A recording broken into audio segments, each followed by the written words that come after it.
Géniambal, bonsoir et bienvenue. Bonsoir Jean-Jacques. J'ai longuement parcouru votre CV. J'avoue que j'ai pratiquement pas achevé et j'ai noté 1001 choses sur vos performances à l'international sur le plan économique, l'impact justement que vous avez eu dans les différentes politiques économiques du Fonds monétaire international ou de la Banque mondiale. Mais je me suis arrêté sur un chapitre également fort intéressant, celui de l'élection du Cameroun à l'initiative PPTE, pays pauvre très endetté. Il est dit que vous êtes pratiquement le porteur du dossier Cameroun pour cette élection-là. Pour reparler de PPTE, finalement, on a gagné quoi dans cette affaire? Merci de me passer la parole. Alors, le PPTE a soulagé les populations camerounaises qui étaient restées dans les programmes d'ajustement du FMI pendant près de 20 ans. De 1986 à 2006, le Cameroun mettait par an dans le budget de l'État plus de 500 milliards pour le remboursement de la dette extérieure. Oui. Ça, c'est la première chose. La deuxième chose, c'est qu'on a obligé le Cameroun à mettre en place un programme de privatisation et de restructuration des entreprises publiques, avec beaucoup de drames au niveau social. On en parlera. Et surtout la destruction du tissu économique du Cameroun. Donc, c'est lorsque les bailleurs de fonds et les pays occidentaux se sont rendus compte que la dette était devenue insoutenable, ils ont décidé d'accorder une réduction de la dette à nos pays. Et j'ai eu l'heure et l'opportunité à l'époque d'être au FMI et de préparer les programmes de réduction de la dette de nos pays, y compris le Cameroun. Donc, en un mot, quand on nous apporte le PPTE, c'est des économies d'à peu près 550 milliards par an de stratégie pour savoir où est-ce qu'on veut aller, quel est le niveau d'augmentation de la population et les besoins de la croissance économique et comment on va reconstruire nos infrastructures. Il y a eu des manquements à ce niveau. Le deuxième manquement, c'est que les agences de régulation n'ont pas joué le rôle qui était censé être le leur. Quand on privatisait à l'époque, en fait, on a pris des gens dans la fonction publique qui gagnaient 200 000 et on a dit ils ne travaillent pas bien parce qu'ils ne sont pas bien payés.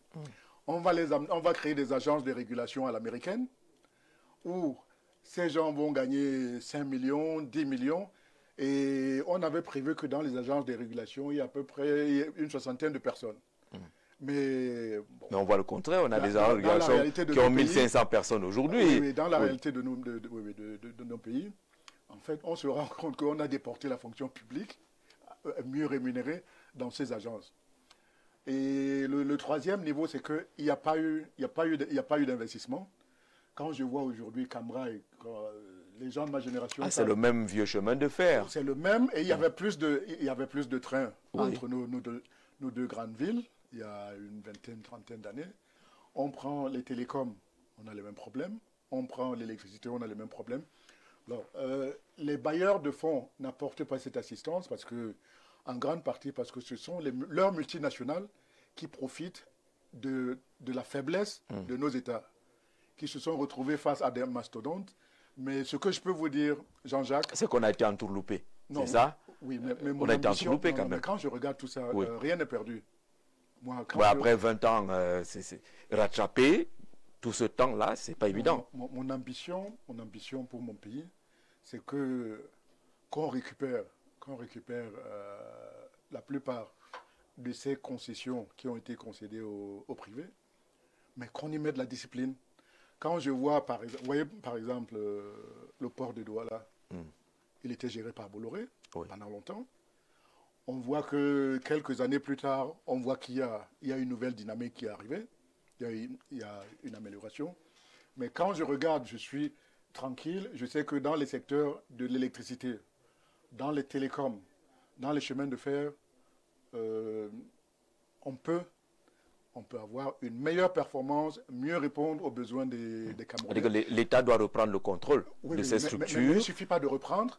Il faut la rigueur. Il faut une vraie stratégie. Il faut mettre les gens qu'il faut à la place qu'il faut. Et puis, il faut des mécanismes de contrôle assez stricts. Alors, en un ou deux mots pour sortir de cette affaire d'initiative PPTE, c'était donc finalement une mauvaise option. Non, l'initiative PPTE consistait à nous accorder une réduction de la dette. Oui, ça c'est ce qui est présenté oui, comme vitrine, mais dans le fond, oui. La contrepartie était énorme. Oui. C'est-à-dire que avant qu'on nous concède la réduction de la dette, on a mis des conditionnalités où on nous obligeait à libéraliser nos marchés pour que leurs entreprises puissent vendre. On nous a obligés à privatiser. Donc, quand on fait le réponse, oui. on a mal investi.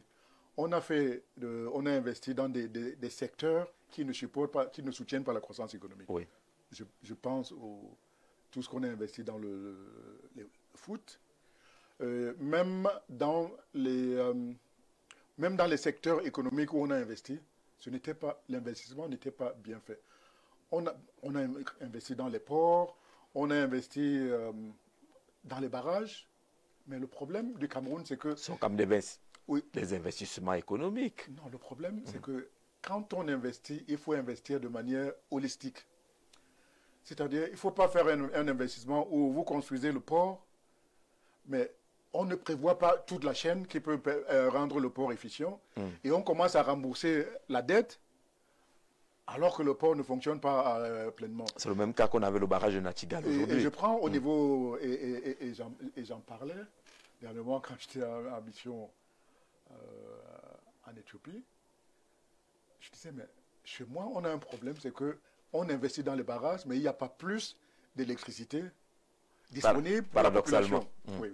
Alors, ce qu'on doit comprendre, c'est que pour l'électricité, on pourra y revenir plus tard, quand vous investissez, la chaîne de production d'électricité, elle a plusieurs phases.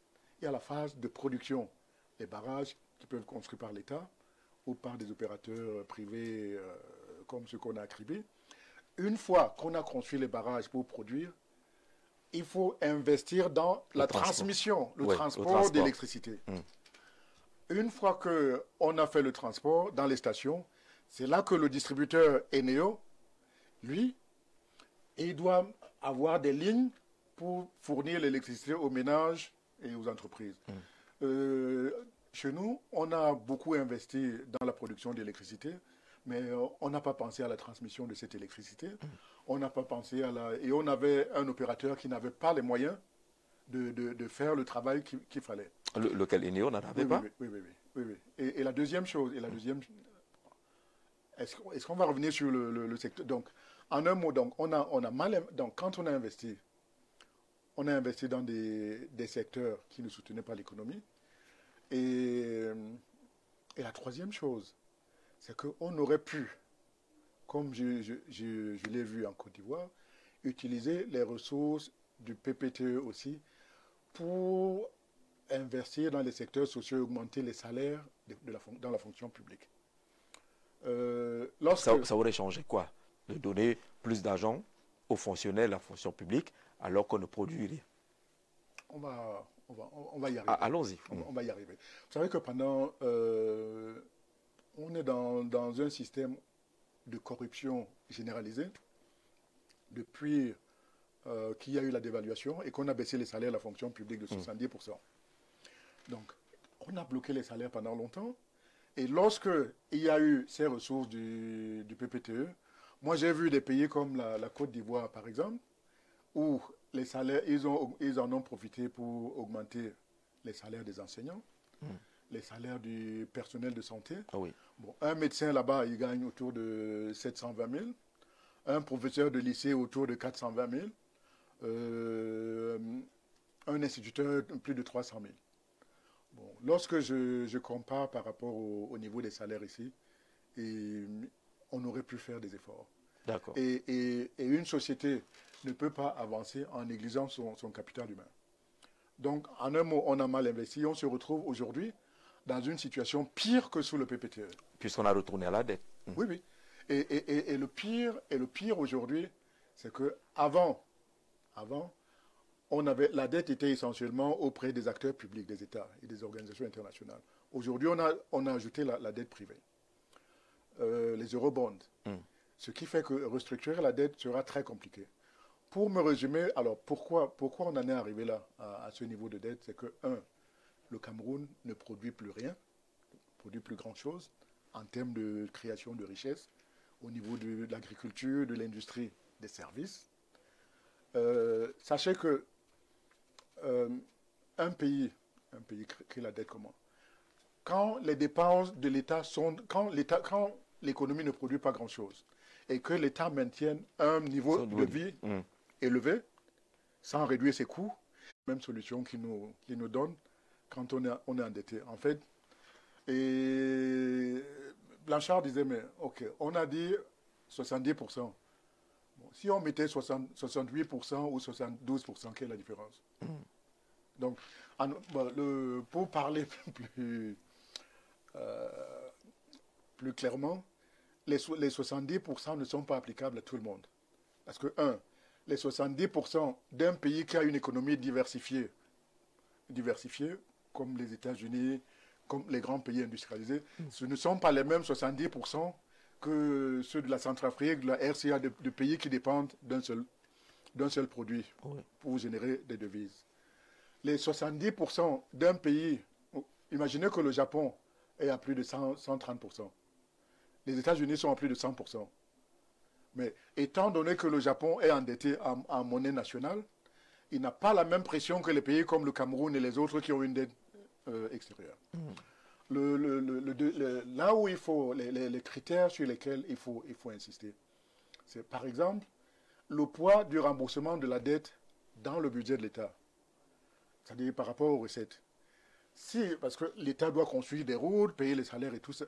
Lorsque le service de la dette commence à absorber trop de ressources et qu'il y a un effet d'éviction, c'est-à-dire qu'il empêche l'État de s'occuper des autres charges, on parle de problème de soutenabilité de la dette. Et au Cameroun, aujourd'hui, on est dans une situation où l'essentiel des ressources publiques vont vers le fonctionnement et le deuxième pôle, c'est le remboursement de la dette. Donc il y a très peu d'argent pour l'investissement.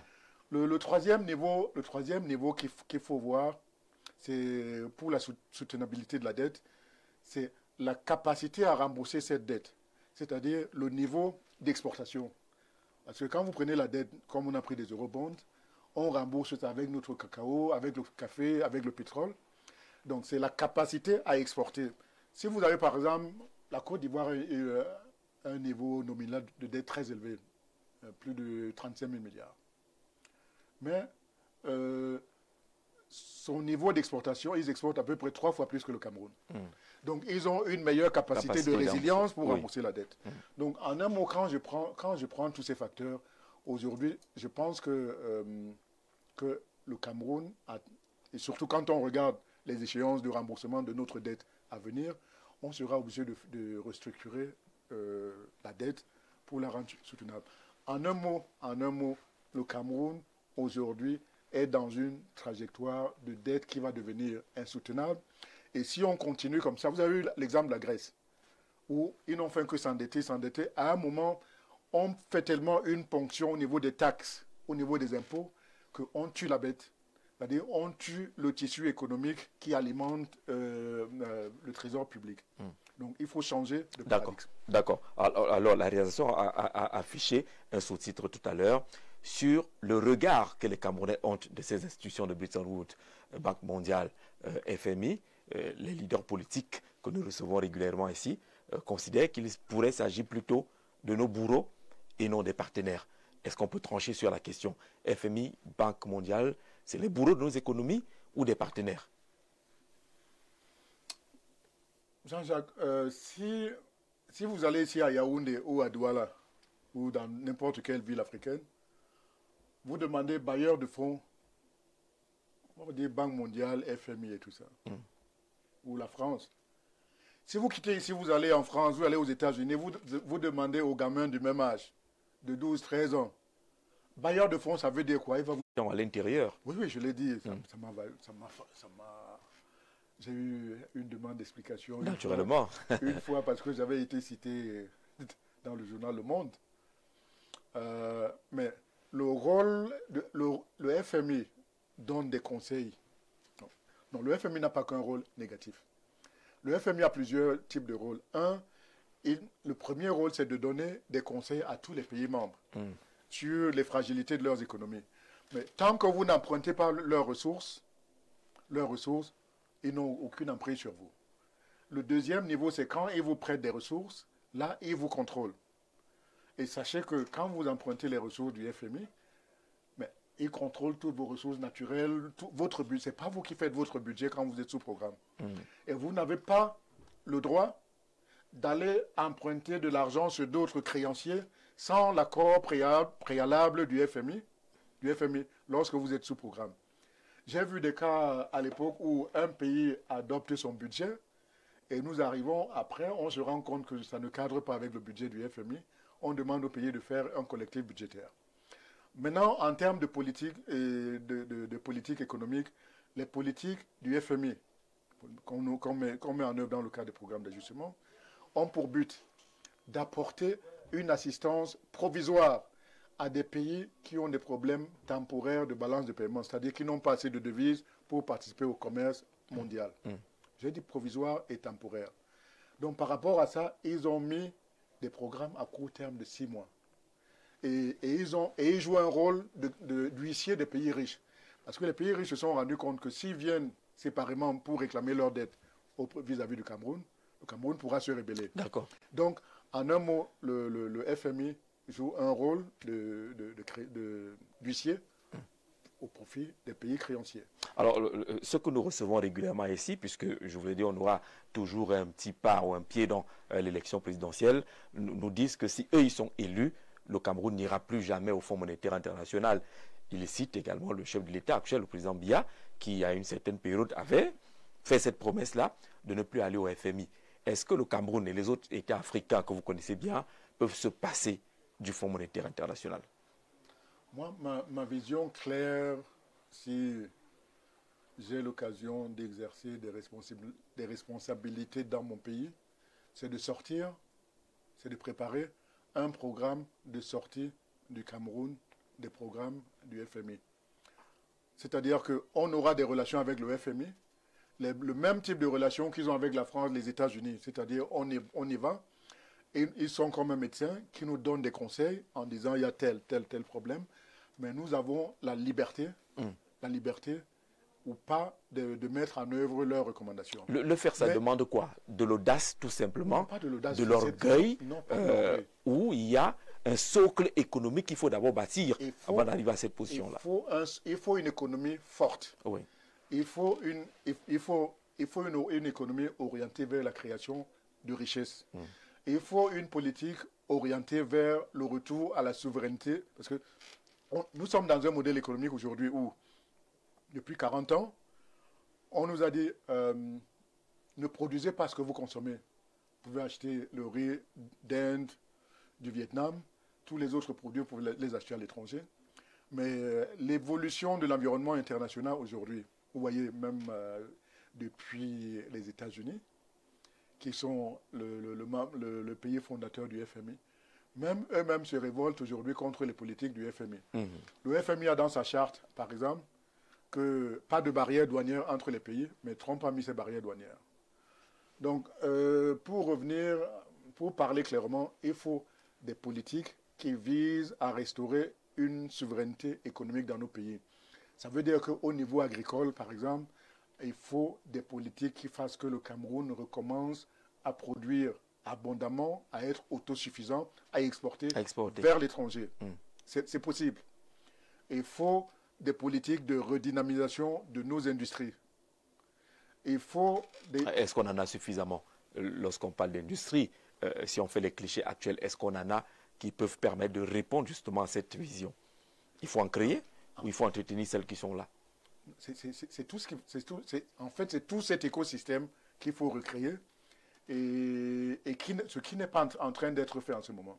Parce qu'en ce moment, on dit qu'on a une vision 2030, mais on est dans un système où il y a eu un effondrement du tissu économique du Cameroun.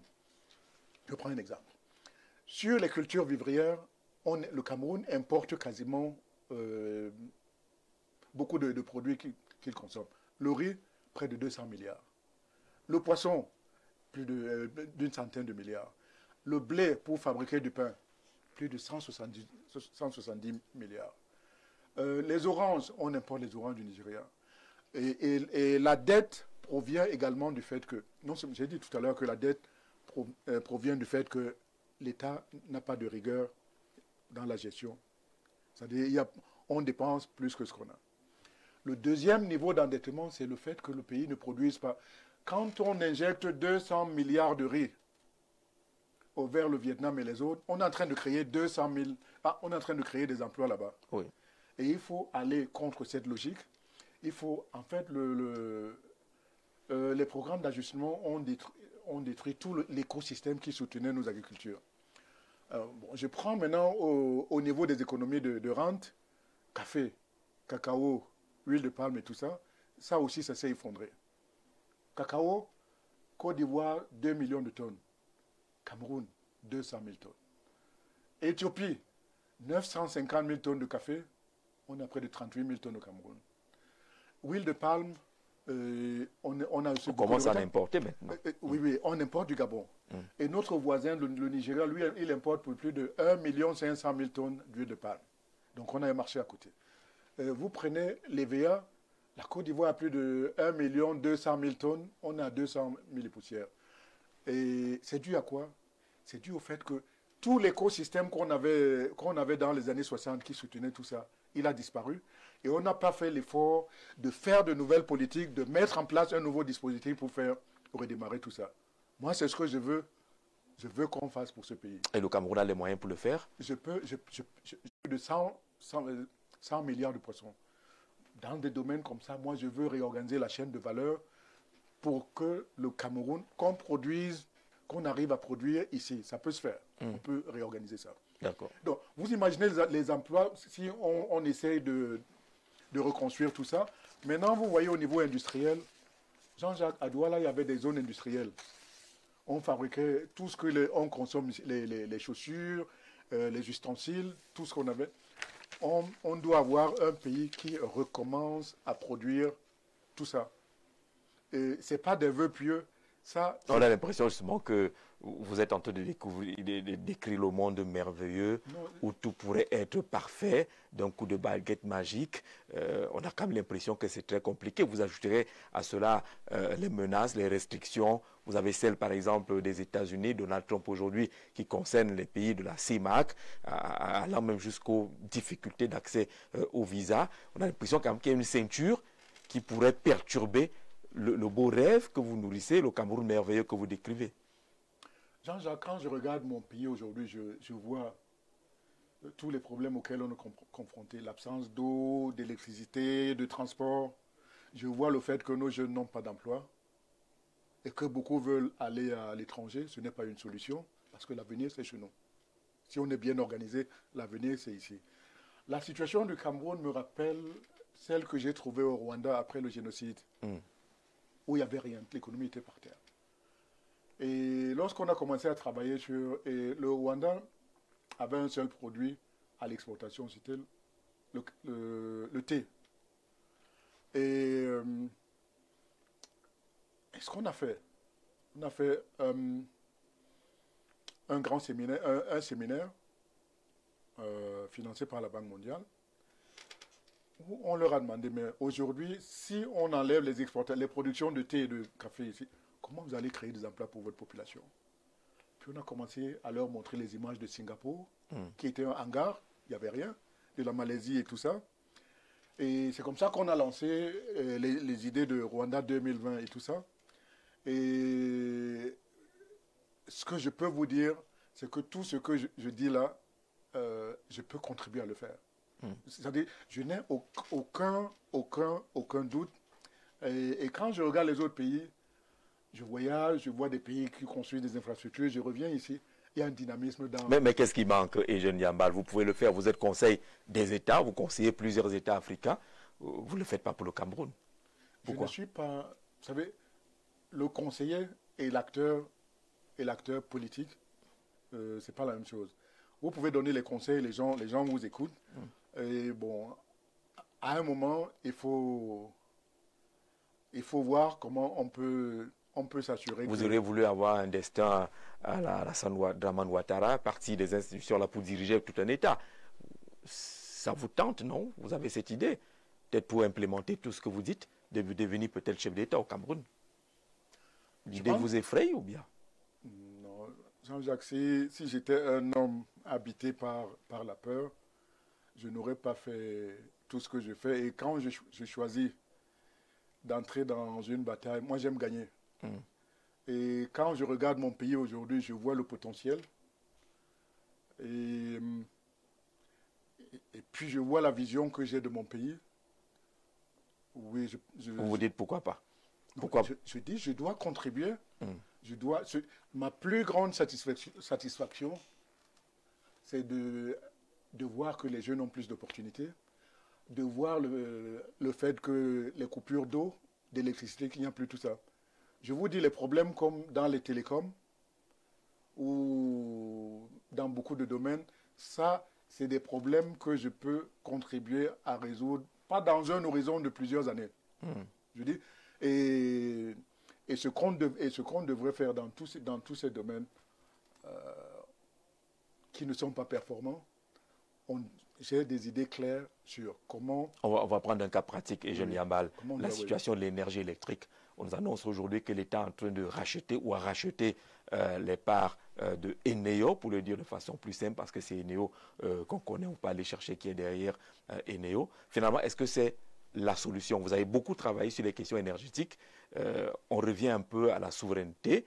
L'État avait laissé filer ce domaine-là, sous les conseils, comme vous l'avez indiqué, des institutions de Bretton Woods. Maintenant, on revient à la case départ. Est-ce que c'est finalement la solution, ce rachat? Je pense que c'est une bonne démarche. Et la démarche qui est engagée au niveau d'Eneo, quand je regarde la plupart de nos services publics qui ont été concédés, comme le rail et tout ça, il faudra appliquer la même démarche. Mais il faut l'appliquer de manière disciplinée. Je souhaite rappeler que dès le départ, j'avais conseillé aux autorités de mon pays de ne pas donner la concession de l'électricité à Actis. J'ai fait des écrits. Est-ce que vous connaissiez Actis? Oui, j'ai fait des écrits. J'ai écrit. Même sur ma page Facebook, je l'ai dit.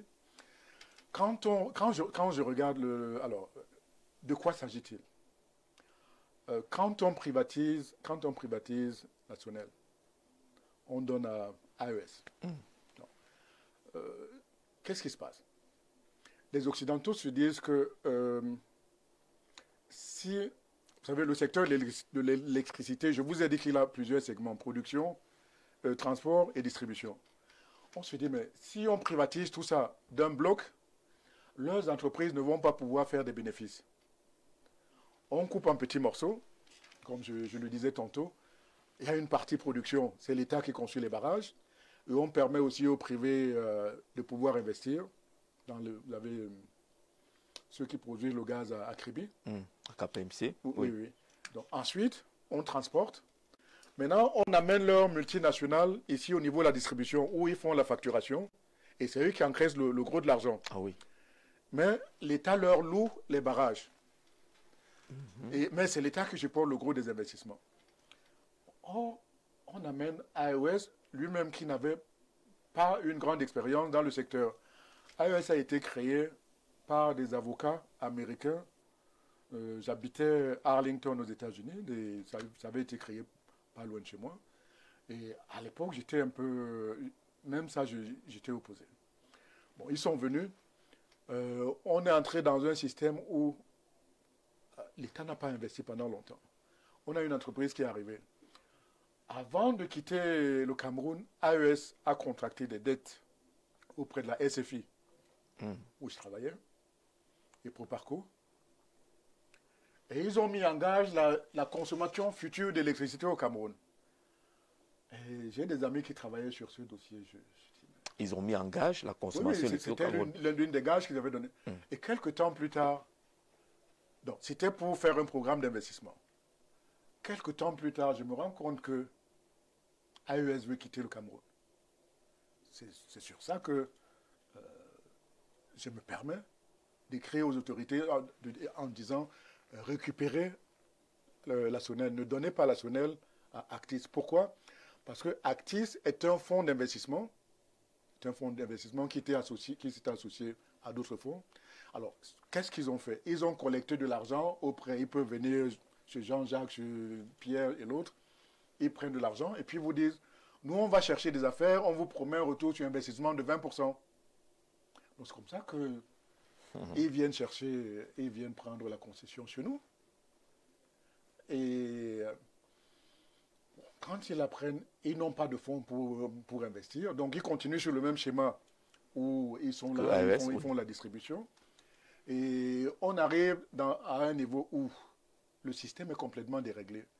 Quand on parle le système est complètement déréglé, on arrive à une situation où l'État est construit les barrages, mais il n'y a pas de transport, il n'y a pas d'électricité pour la population. L'État ne paye pas ses factures, c'est-à-dire toutes nos administrations, les universités, tout ça ne paye pas. Et il y a des arriérés même de nos entreprises publiques auprès de Eneo. Donc Eneo qui devait acheter l'électricité pour faire tourner tout le système, n'étant pas payé, lui-même ne paye pas, il ne paye pas ses fournisseurs. Et ses fournisseurs, ceux qui font le gaz à Cribé, eux-mêmes, leurs fournisseurs, c'est la SNH, qui elle-même n'est pas payée. Donc, on est dans un système complètement déréglé. Et c'est sur ces entrefaites que Actis décide de quitter le Cameroun. Alors, la question qui se pose aujourd'hui, c'est que si Actis demande, je crois, un prix de rachat de 78 milliards, moi, je dis, c'est une bonne chose que le Cameroun rachète, mais on ne peut pas transférer l'argent des contribuables camerounais de manière aussi facile. Ce qu'on doit faire, on doit faire un audit du cahier des charges de Neo et puis faire un audit sur toutes les dettes croisées pour voir qui doit quoi à qui et combien. Surtout que dans le cahier des charges de Eneo, il me semble qu'il y avait la maintenance des barrages comme celui de Son Loulou. Il y avait la maintenance du barrage de Lagdo. Son Loulou, il y a des sources qui m'ont dit qu'il faut à peu près 180 milliards pour la maintenance. Lagdo, il faut aussi beaucoup d'argent. Jean-Jacques, si vous donnez 78 milliards à Actis qui quitte le pays maintenant, et qu'il faille que le gouvernement commence à sortir encore plus de 300 milliards pour la maintenance des barrages. Des barrages, bon, il y a un problème. Ouais. Il y a un problème. Donc, avant d'en arriver là, il faut faire un audit de tout ça pour voir de manière plus claire. Ça, c'est la première démarche. La deuxième démarche, une fois qu'on a repris, il ne faudrait pas que... parce que là, l'État va contrôler toute la chaîne. Et il y a beaucoup d'inefficacité sur toute la chaîne. Depuis la production, transmission, distribution. Il faut un plan, un programme pour réorganiser tout ça. Et il ne faut pas que la Sonel soit gérée comme on voit les entreprises publiques gérées aujourd'hui. C'est géré comment? Il n'y a pas de rigueur. Il n'y a pas de rigueur. Il est inadmissible que nos entreprises publiques, quand on les prend collectivement, elles génèrent des dettes de plus de 1000 milliards. Quand on va en Côte d'Ivoire, les entreprises publiques ivoiriennes donnent des bénéfices à l'État de Côte d'Ivoire de plus de 100 milliards, alors qu'ils ont encore des entreprises comme la SOTUC que vous n'avez pas connue, le transport urbain. Et tout ça. Il est inadmissible que les entreprises publiques au Maroc ou les entreprises publiques en Ethiopian Airlines, je vous ai dit entreprises publiques. Donc la plupart de nos entreprises publiques aujourd'hui sont consommatrices, elles endettent plus l'État et vivent sous la perfusion de l'État. Elles vivent sous la perfusion. Si on demande aujourd'hui de payer même... Bon, l'État lui-même n'est pas un actionnaire exemplaire, mais si on demande aux entreprises publiques de payer leurs dettes croisées, il y aura un problème. Donc le message ici, c'est de dire qu'on doit avoir des entreprises publiques performantes. Ça veut dire que l'État doit avoir des objectifs clairs pour dire on vous met là, mais on veut qu'il y ait une fourniture d'eau, d'électricité de tel, avec des critères de performance. Il faut choisir les hommes qu'il faut à la place qu'il faut. Ça compte. Oui, oui, les hommes qu'il faut à la place qu'il faut et leur donner l'autonomie de gestion. Allez, bon, ça existe partout que si vous connaissez Pierre, vous êtes enclin à travailler davantage avec Pierre, mais on doit prendre des gens qui peuvent faire le travail. Donc, les hommes qu'il faut à la place qu'il faut, et 3, un contrôle suivi. C'est-à-dire que on doit avoir un système où ils font... Une feuille de route traçable, ils font, oui. des obligations, par exemple de rentabilité. Oui. Moi, je dirais que je leur ferais une obligation de faire un reporting de performance trimestriel. Chaque DG, pour savoir où ils vont. Comme ça, on classe où il y a les problèmes, où est-ce qu'il n'y a pas de problème, et voir comment on peut y remédier. D'accord. C'est des choses possibles, c'est faisable. J'ai vu ça au Maroc. J'ai vu ça... L'Éthiopie est en train d'adopter ce système. Donc ici, aussi chez nous, vous vous rendez compte que quand vous prenez le Cameroun, regardez, quel est le salaire minimum ici? 37, on est... Le SMIC. Le SMIC? Il est très bas, il a 38. Est-ce qu'il a avancé peut-être 42 000 42 000, quelque chose par là. 42 000. Bon. Et on a un système où on essaie de mettre nos DG à l'aise. Ils ont de bons salaires. Et pour moi, nos DG, les membres de notre gouvernement, ils sont un peu comme notre équipe nationale de football. Ils sont les porte-flambeaux. Quand on les met dans de bonnes conditions de travail, on doit avoir des obligations de performance. De performance. D'accord. Et c'est possible. Bonsoir Jean-Jacques, bonsoir à notre invité, M. Yamba. L'émission très intéressante. Et merci pour le niveau de pragmatisme de l'invité. À l'écouter, l'orientation de nos politiques économiques ne serait pas concertée avant leur énoncé. Je serais très intéressé de son avis sur le programme d'impôt substitution. Pierre-Henri, depuis Omnisport à Douala. Justement, la question de l'impôt substitution, parlons-en. Vous avez dit tout à l'heure que le Cameroun dépense beaucoup pour importer, plus de 200 milliards pour importer du riz, plus de 100 milliards pour importer du poisson. Et l'État a pensé mettre en place cette politique d'impôt substitution. Quelles sont les clés, les leviers sur lesquels il faut actionner pour que l'impôt substitution soit une réalité, que ce soit faisable? Non, je pense que...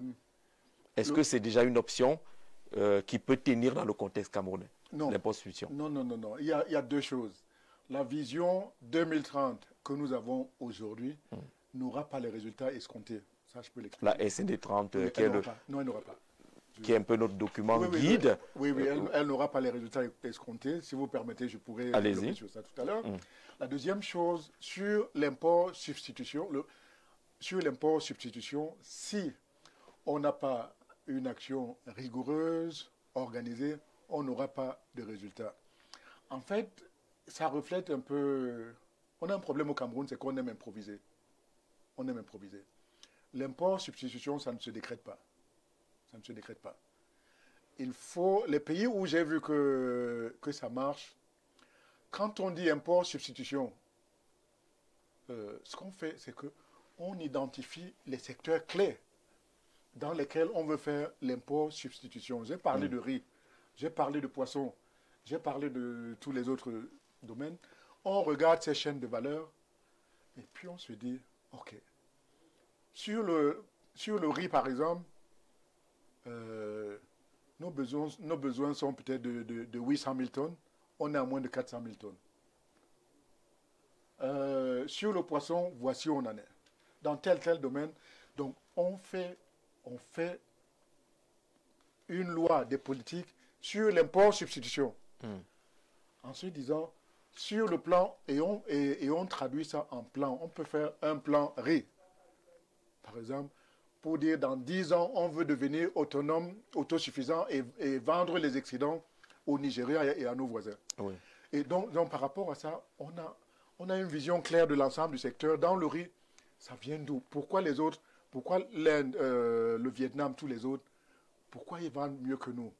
Quelles sont les conditions? Et on analyse toute la chaîne, depuis les points de vente, toute la chaîne logistique, les bassins de production.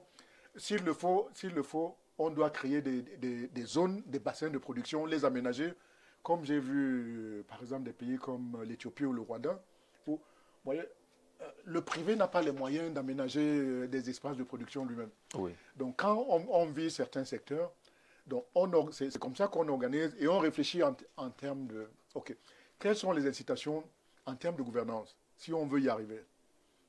Donc, quelles sont les infrastructures dont on a besoin en termes de bassin de production, d'électricité, de transport, de toute la chaîne, on balaie tout ça. Maintenant, on regarde au niveau des acteurs.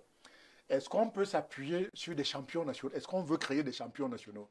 Comme on a créé la société qui importait du poisson Congelcam. Congelcam. Est-ce que dans ces différents domaines, on veut identifier, comme le Nigeria a identifié des hommes d'affaires sur Obasanjo, c'est le Nigeria qui a créé tout ce que vous voyez là aujourd'hui. Est-ce qu'on veut faire ça? Quel type d'incitation? Quel est l'impact en termes de besoins en main-d'œuvre? On transmet ça dans nos enfants qui sont dans les BTS, dans les écoles techniques, tout ça. On essaie de voir quels sont les besoins, même en termes de financement. Donc, c'est une action holistique. Et puis, on fait un programme de suivi. On sait que si on veut y arriver, on a un programme de 10 ans. Là, on traduit ça. Tous les ans, on sait que voici ce qu'on met pour arriver pour aller dans cette trajectoire. Vous avez l'impression que évoquer l'import substitution aujourd'hui, ce n'est qu'un slogan. Non, je vois. Oui, il manque le contenu. Oui, il n'y a pas de contenu, il n'y a pas de suivi. Et l'autre chose aussi, c'est que sur un budget de plus de 7 500 milliards, quand vous voyez les ressources qui sont allouées à l'import substitution, elles sont insignifiantes. Elles sont insignifiantes par rapport. Je vous ai dit, elles ne sont même pas la moitié de ce qu'on importe, de ce qu'on dépense à l'importation. Donc, pour moi, c'est un slogan. Il faut qu'on sorte de là. Et ce qu'on a dans l'import substitution, c'est le reflet de ce qu'on a dans tous les autres secteurs. C'est-à-dire que là où l'ajustement a fait du mal au Cameroun, c'est qu'on nous a amené à démissionner sur la capacité à s'organiser, à se projeter, à faire des plans pour se projeter vers l'avenir. Se dire, OK, dans l'agriculture, quelles sont nos politiques agricoles? Dans la santé, qu'est-ce qu'on fait? Dans tous les différents domaines, on se lève comme ça, on dit, mais il y a tel projet qui peut marcher, on met de l'argent, sans l'inscrire dans un écosystème oui. Donc, il faut revenir à un système où le Cameroun fait des politiques cohérentes et on met en place, même au niveau du budget, quand on adopte le budget, on sait que c'est pour faire telle chose. Mais quand on est sous ajustement, le FMI est venu, lui, sa priorité, c'est d'augmenter les impôts et réduire les dépenses pour rembourser la dette extérieure. Nous, notre objectif, c'est d'aller vers la vision 2030 et de faire l'impôt substitution. On veut faire les exonérations fiscales. Quand vous êtes dans le programme du FMI, ils disent non, pas d'exonération fiscale. Donc c'est comme si nous, on veut aller à Garoua, le FMI est en train de nous amener à Douala. Oui, on a quand même des chemins totalement opposés et ça ne peut pas permettre de construire les projets comme vous le dites. On va accueillir Nadège Yougen dans quelques secondes et vient avec des questions des internautes qui ne sont peut-être pas toujours techniques mais qui vous concernent et vous aurez l'amabilité de répondre. On laisse en suspens la question de notre ami Terence de Bonamou Sadi qui demande à M. Nyambal est-ce qu'il est possible de se développer avec le franc CFA. On fait tourner le jingle, on accueille Nadège et après Nadège, on reviendra sur la question du franc CFA.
Retour sur le plateau avec un peu de sourire. Il y a de quoi Nadège nous a retrouvés sur ce plateau. On salue Alain Marop qui, avant d'entrer dans les questions de Nadège tout à l'heure, dit bonsoir à vous et à notre invité. Permettez-moi de poser la question à votre invité sur ce qu'il pense du sous-développement qui mine son propre village et quelles sont les perspectives qu'il envisage pour un si grand bassin de production qui est le village dont il porte le nom. Alain Marop, vous répondez et puis Nadège va enchaîner.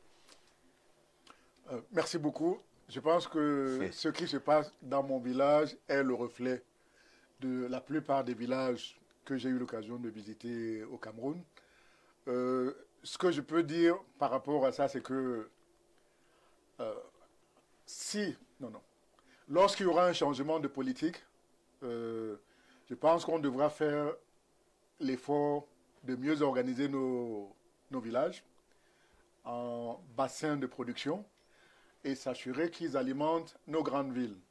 Aujourd'hui, on se rend compte que quand vous faites les courses à Yaoundé ou à Douala, du fait des APE et tout ça, vous êtes en train de créer des emplois à Paris, vous êtes en train de créer des emplois à Boulogne, parce que la plupart des produits de consommation viennent de là-bas. Donc moi, ma vision de notre pays, et on a un pays qui a l'avantage d'avoir tout type de bassin de production, moi, ma vision, c'est qu'on fasse un travail pour reconstruire le tissu de production, les routes, l'électricité, et qu'on ait une décentralisation qui responsabilise les gens dans nos villages. Et qu'on ait un système où les gens produisent là-bas, qu'il y ait des mécanismes pour pouvoir acheter leur production, comme on achetait le cacao à l'époque, qu'on puisse transformer leurs produits dans les zones économiques spéciales, les zones industrielles. On va recréer des zones industrielles. On va transformer notre pays en pôle de production. Quand je vois par exemple la région de l'Est, je vois la région de le grenier de tout. On va transformer tout ça en pôle de croissance et on va s'assurer qu'on mette en place des entreprises, des usines pour transformer nos produits. D'accord. Mais il faut, pour que ça marche, il faut la route, il faut l'électricité et puis il faut encourager la production. D'accord. Accueillons Nadège. Bonsoir Nadège. Bonsoir Jean-Jacques. Bienvenue. Merci. Nous accueillons Eugène Nyambal qui a fait le tour du monde. Il connaît par cœur plusieurs pays. Il va certainement répondre à vos questions. Bonsoir Eugène Nyambal et bienvenue chez vous. Bonsoir Nadège. Alors comment vous allez? Ça va très bien. D'accord. Le principe de la rubrique est simple. Vous allez tout simplement apprécier les questions proposées par nos internautes. D'accord. Alors pensez-vous qu'on peut investir au Cameroun et être riche?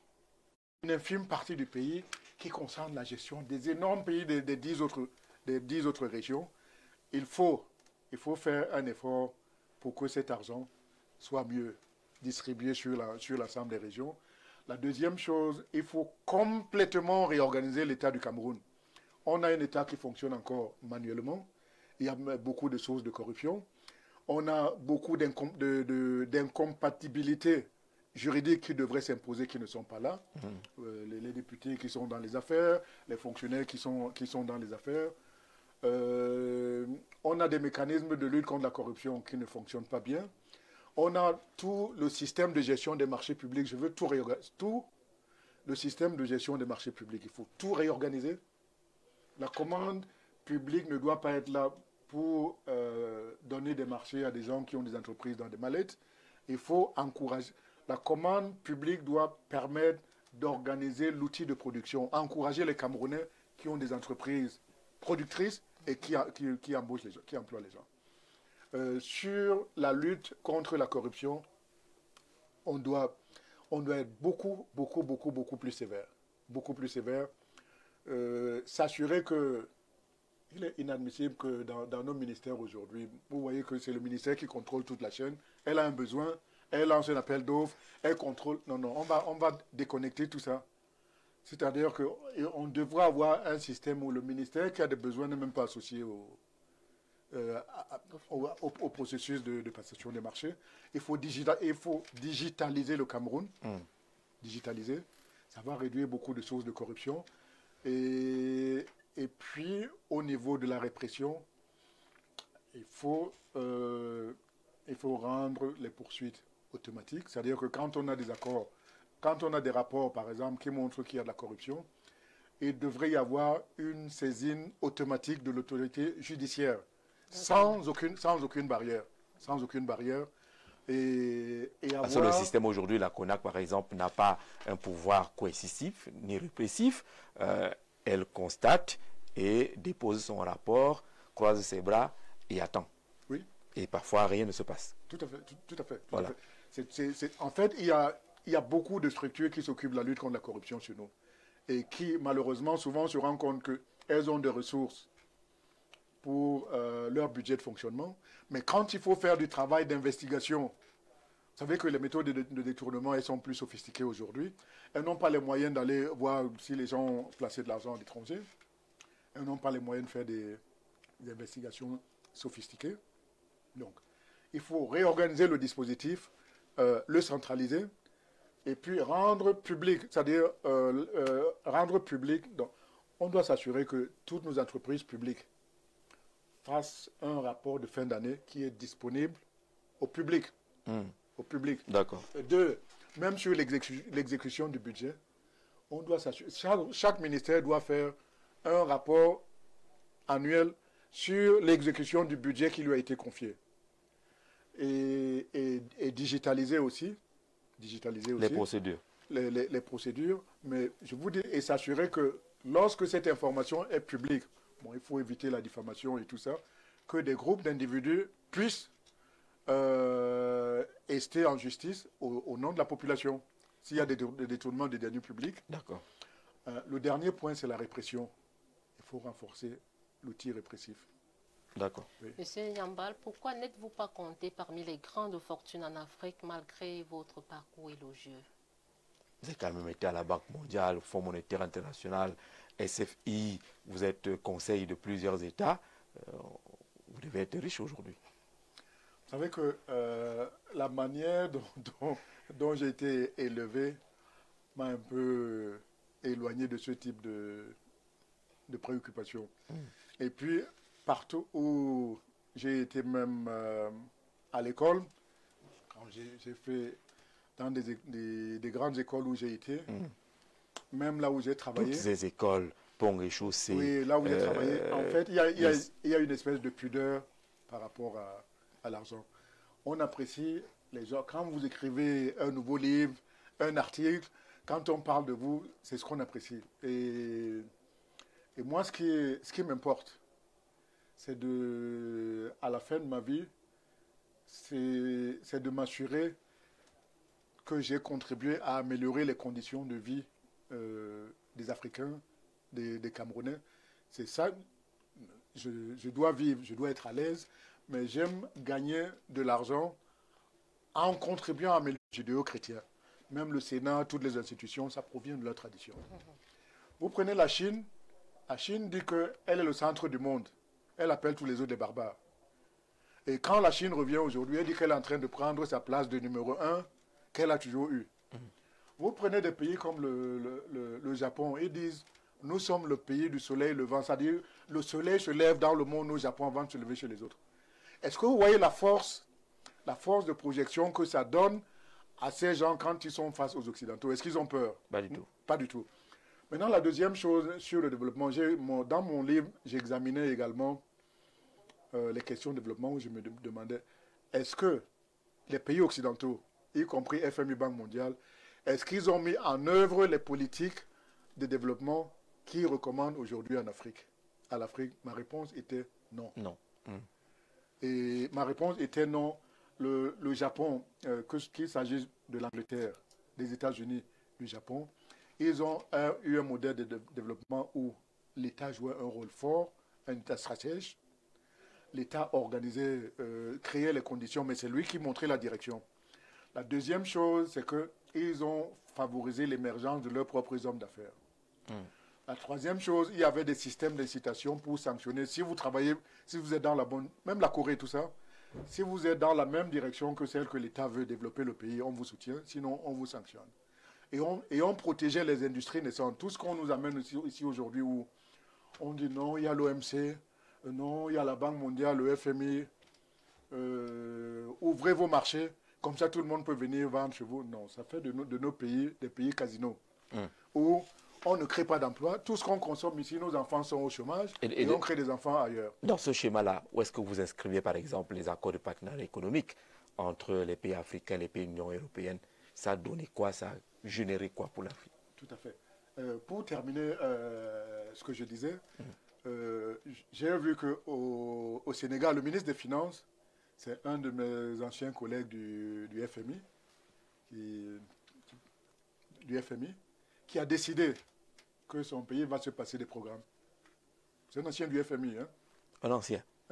Le ministre des Finances et il décide du Sénégal, que son pays va se passer des programmes. Oui. Donc, maintenant, ça nous permet de passer au programme des APE. Une fois de plus, à l'époque, j'avais eu l'outrecuidance de commettre une lettre ouverte demandant au Cameroun de ne pas signer les accords APE. J'ai fait une lettre ouverte aux autorités. Pourquoi? Qu'est-ce qui motivait cette lettre, cette vision, ce refus? Pour moi, c'était une arnaque. Ce qu'on doit comprendre, c'était une arnaque pour plusieurs raisons. Quand on signe les accords APE, les Occidentaux nous disent « Vous allez vendre chez nous, avoir accès à nos marchés, sans droit de douane. Oui. Nous aussi, on va vendre chez vous sans droit de douane. » Nous, on n'a rien à vendre. Bon, le problème, c'est que deux choses. Nous n'avons rien à vendre. Ouais. Et le peu de marchandises que nous avons à vendre, les bananes, les ananas, ils mettent des normes phytosanitaires. Il y a encore un problème récemment où ils ont... Bientôt avec le cacao aussi. Hein. Oui, ils ont ramené de nouvelles conditionnalités aujourd'hui où ils nous disent que les producteurs camerounais doivent prouver à l'Union européenne qu'ils ne font pas de la déforestation. Oui. Dans tous les... avec le cacao, par exemple. À huile et tous ces produits. Cacao sans déforestation. Cacao... C'est pas que le cacao, tous nos produits qui vont là-bas chez eux. Donc, double barrière de déforestation. Et puis, quand ça va là-bas, j'ai vu des producteurs béninois d'ananas ruinés parce qu'ils envoyaient les produits à Rungis. Quand ils envoient 100 tonnes, on dit que 30% sont avariés. Or, ils ont payé, le fret a été payé pour les 100. C'était de l'arnaque. C'était des accords inégaux. Bon. La deuxième chose, c'est que quand le Cameroun se prive de recettes douanières, il est obligé de compenser par deux choses. Les taxes. Soit il augmente les taxes ici auprès des Camerounais, soit il va emprunter des ressources auprès du FMI. On repart à l'endettement. Vous imaginez que quelqu'un qui est à Milan ou à Paris amène ses produits ici, il y a Carrefour, il y a tous les autres qui sont installés ici. Ils ne payent pas de droits de douane. Et un Camerounais qui est ici, il est obligé de payer les impôts. Ou alors, même un Ivoirien, un Sénégalais qui veut vendre ici, il paye les impôts ici. On parle d'intégration africaine. Il paye les impôts ici. Bon, quand on fait le bilan aujourd'hui, ça ne nous a rien apporté. On a un manque énorme en termes de recettes douanières. On n'a pas accès à leur marché. Et quand on regarde, le reste de l'Afrique centrale n'a pas signé. La Guinée équatoriale et les autres, ils n'ont pas signé. Est-ce que le Cameroun peut dire aujourd'hui que sur le plan du commerce, les Camerounais, il m'est très cher? Parce que je me suis beaucoup battu pour protéger le patrimoine minier du Cameroun à travers le projet Géovic, auquel j'étais opposé. Le Cameroun a la chance d'avoir d'énormes ressources minières. Mais on n'est pas encore organisé pour en tirer profit. Je vois les pays aujourd'hui les pays comme le Mali et les autres qui sont en train de... En fait, on entre dans une phase aujourd'hui où vous avez vu les pays pétroliers qui ont repris le contrôle du secteur pétrolier, les pays du Golfe. Ça a créé une source d'enrichissement pour le pays. C'est la même dynamique mondiale qu'il y a aujourd'hui au niveau des minerais. C'est-à-dire qu'aujourd'hui, les grandes nations et les autres ne donnent plus leurs minéraux comme ça aux multinationales. Donc, au niveau du Cameroun, on devra revoir le code minier pour que le Cameroun maîtrise mieux le code minier, qu'on ne donne plus nos richesses et qu'il y ait surtout plus d'impact dans nos régions et pour nos économies et qu'il y ait plus de transformation. J'ai vu ça dernièrement, vous voyez, le Burkina, qui est en train, ils ont renationalisé, ils ont interdit aux étrangers d'être propriétaires des mines d'or dans leur pays. Et ils ont tout renationalisé et ils sont en train de créer des usines de transformation de l'or. Et qu'est-ce que ça implique? Ce n'est pas de l'or brut. Quand ils transforment l'or, vous savez que dans une banque centrale, quand vous avez une monnaie pour la soutenir, vous devez avoir des devises dans le commerce mondial. Vous pouvez aussi avoir du stock d'or. Donc quand c'est transformé, ils peuvent utiliser ça pour défendre leur monnaie, pour avoir ça à la banque centrale, de telle sorte qu'ils n'ont plus besoin d'aller au FMI emprunter tout le temps. Donc, pour me résumer sur le code minier, le secteur minier du Cameroun, il est à réorganiser totalement parce qu'il est inadmissible que des régions comme l'Est du Cameroun, qui est une région bénie, il y a tout là-bas, il y a le bois, il y a les mines, et toutes nos autres régions, qu'elles soient pauvres alors que la nature a placé tout là-bas. Donc, réorganiser, s'assurer qu'il y ait l'impact local et transformer pour qu'il y ait une vie économique dynamique là-bas. En clair, si on fait des zones, si on organise notre pays en pôle économique, je vois bien une zone comme l'Est du pays dont la stratégie nationale sera basée autour de la transformation du bois et des mines. D'accord. Tout comme à l'Ouest, qui peut être un bassin minier, le Nord et tout ça. C'est clair. Merci Nadège d'être passé par ici. Bon, on ne va pas te libérer. Le point qu'on fera, on a gardé au frais la question sur le franc CFA. Tout ce que vous dites sur les relations avec les institutions Bretton Woods et autres, il y a la question du franc CFA. Est-ce que votre projet, votre vision peut porter le Cameroun et les pays africains plus haut alors qu'ils sont encore attachés par le franc CFA? Vous savez, la gestion de l'économie, c'est comme les instruments de musique. Il faut une harmonisation des différents instruments. On appelle ça en économie le policy mix, c'est-à-dire que pour gérer au niveau de la politique budgétaire, la politique monétaire, les politiques structurelles. Ma position sur le franc CFA, c'est que on ne peut pas continuer avec le franc CFA parce que il est dans une logique où en fait on nous a donné une monnaie qui nous aligne sur l'Union européenne, avec laquelle on n'a pas les mêmes défis économiques. Vous vous rendez compte, nous on est ici, on n'a pas de marge de manœuvre au niveau économique. Notre seule politique, c'est de s'assurer qu'il n'y a pas l'inflation, il n'y a pas de hausse de prix, d'écart de hausse de prix entre nous et les Européens. Mais maintenant, sur tout ce qui est... L'émission, le président de la République qui a suivi, supposons-le, le programme vous appelle que tiens, voilà peut-être la solution. Votre ancien collègue est ministre des Finances au Sénégal, pourquoi pas vous? Vous répondez comment? Devenez ministre de la République. Jean-Jacques, je vous ai dit, je répète que je suis, ce qui me guide, je veux voir mon pays avancer. J'aime pas, je suis un compétiteur, j'aime pas perdre. Quand je vois les autres pays, je veux que mon pays soit devant les autres. Quand je vois mes compatriotes, je vois les jeunes, moi je veux me balader à Douala, à Yaoundé, à Maroua, voir que nos jeunes ont l'espoir dans l'avenir, qu'ils sortent de l'école, ils savent qu'il y a... Moi j'ai grandi dans un Cameroun où on avait espoir. On savait que demain, on a rendez-vous demain, on aura un emploi. Moi, ce qui me préoccupe aujourd'hui, c'est de voir les jeunes Camerounais heureux. C'est de voir que, vous voyez comment la vie est chère. Les choses qui me préoccupent aujourd'hui, c'est que, par exemple, que je contribue à faire baisser le coût de la vie. Voir les mamans, voir les enfants heureux. Ça, et sur des questions comme ça, ce n'est pas des choses où on peut attendre 10 mois, 12 mois. On peut attendre des années. Donc, en un mot, je suis prêt à servir partout. Y compris au sommet de l'État. D'accord. Oui, je suis prêt à servir partout. Y compris au sommet de l'État.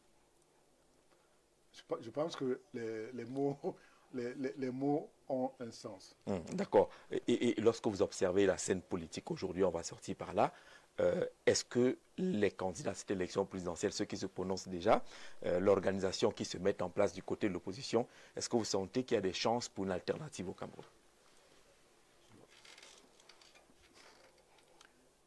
Quand on voit les candidats? Oui. Oui. Les candidats, le contexte, les lois électorales, est-ce qu'il y a des chances de voir une alternance au Cameroun? Disons, quand je regarde froidement les conditions d'organisation des élections aujourd'hui, l'alternance, elle n'est pas impossible, elle est difficile. Quand je regarde de manière globale, les élections, c'est quoi? C'est la rencontre entre un homme et un peuple. Quand je regarde les Camerounais aujourd'hui par rapport à 2018, je sens un vent de changement. Je sens que les Camerounais veulent avoir à nouveau espoir dans l'avenir. Bon, maintenant, par rapport à cet espoir, il y a deux choses. Est-ce que la manière dont les élections sont organisées permettent d'avoir des candidats pour le faire? Est-ce que les candidats eux-mêmes ont un projet de société qui montre qu'aujourd'hui, le gouvernement a échoué et ils ont un projet alternatif fort et crédible? Bon, quand je regarde ces paramètres, prenons la loi électorale et les CAM. Est-ce qu'on a publié la liste électorale pour s'assurer qu'il n'y a pas de contestation à l'issue des élections? Bon, cette question n'est pas résolue. Pour le moment, il y a encore une opération d'inscription sur les électorales qui n'est pas refermée. Voilà. Oui. Voilà. Donc, il y a cette question à régler. La deuxième question, ce sont les conditions d'éligibilité. Donc, quand vous me posez, avec le débat ambiant sur le mandat mandat impératif et consort. Oui. Tout ça. Quand vous me posez des questions, est-ce que vous avez sondé cette problématique? Parce que on ne se porte pas candidat comme ça, il y a des conditions à remplir. Bon, si je comprends, au niveau du code électoral, on dit deux choses.